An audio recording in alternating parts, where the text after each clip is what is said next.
there are a lot of Afrikaner people around you, and there's also a lot of them watching us from the whole country. Right. Now, one of the questions is, I know the answer, but are you ever going to give an order saying, kill them all? Because there's Afrikaners believing that they are going to be exterminated, and one single order from your side will do the trick. My easy response, and Mr. President, you confirmed it today, and I think for everybody that's here, they get to meet the real President Jacob Zuma. I'm not going to try to pronounce your middle name sentence, Mr. President, but I think, and this is the person that we met when I was with Louis, and you took us into your home, and you gave everybody a bit of yourself today. But my answer would be, because you told us that day, your whole life you've been a freedom fighter. You've been fighting for people, you've been fighting for people's lives. So why on this earth would you now suddenly turn around and give orders to kill or harm people? And also, in other words, you would betray who you are. The other point from me as a lawyer is, of course, maybe if that were so,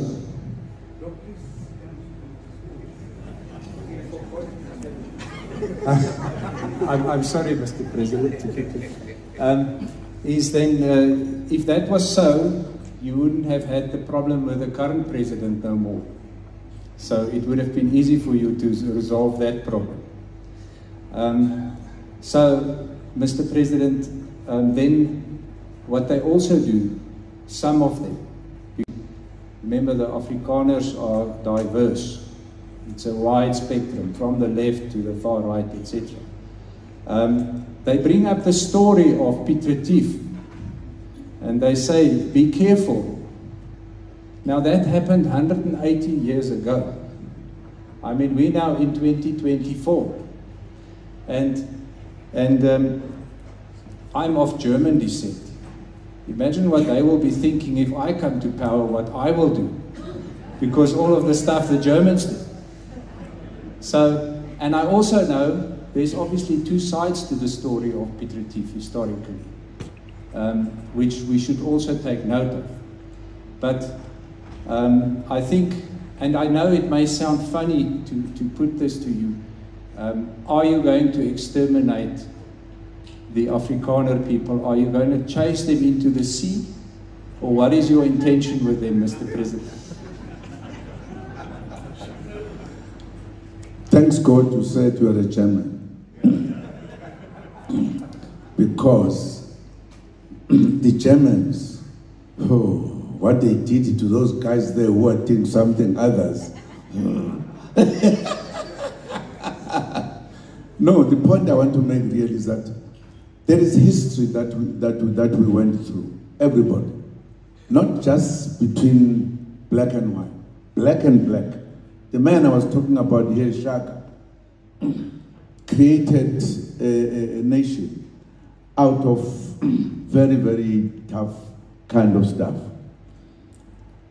And in South Africa as well, it is not just black and white, black and black in particular. They still have problems among themselves. I think what I was saying here is that we develop, all of us, from olden days to today. And we'll always be saying to ourselves, let us be together, let us unite. We are not going to kill anyone, not at all. You know, when there was an armed struggle, that if you arrest, you don't kill. We're the only one.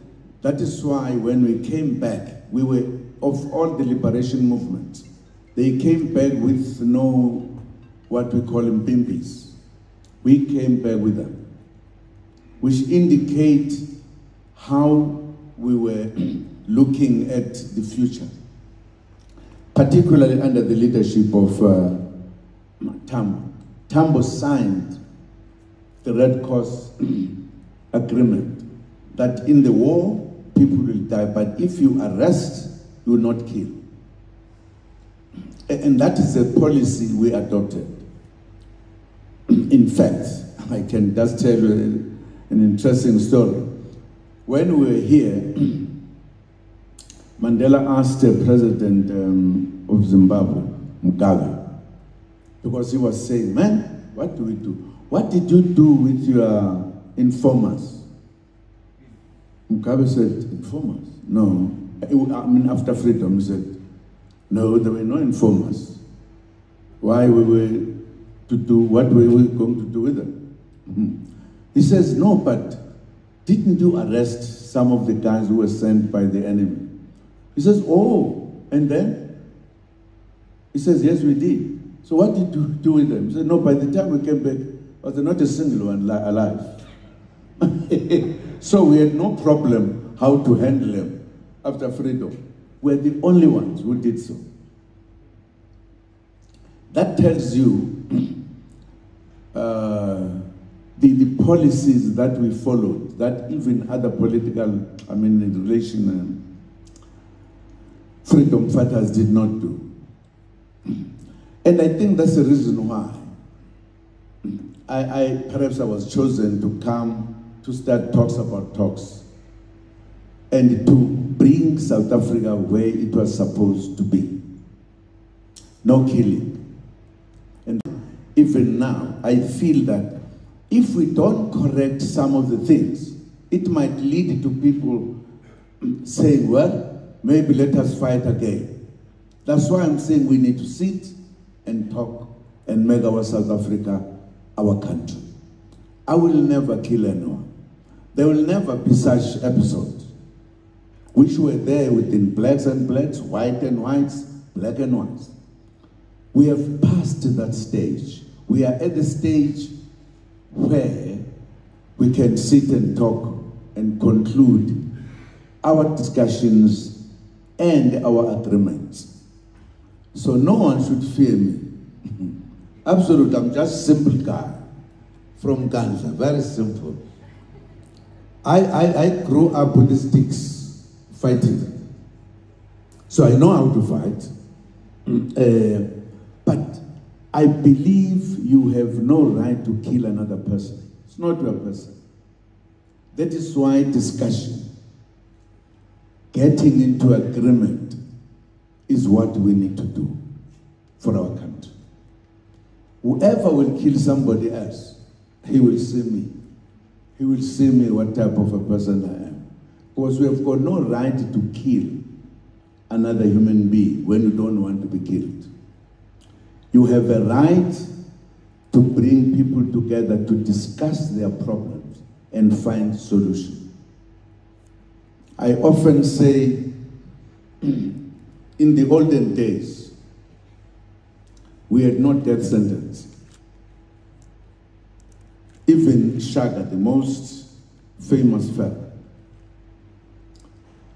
In our culture, only one person was killed at the right, and you did not even have to make the law, just deal with it. A wish. Mtagat. That's a person, if you are found doing witchcraft and killing people, we are killed there, you don't have to go to court. Absolutely. Because we didn't believe that killing another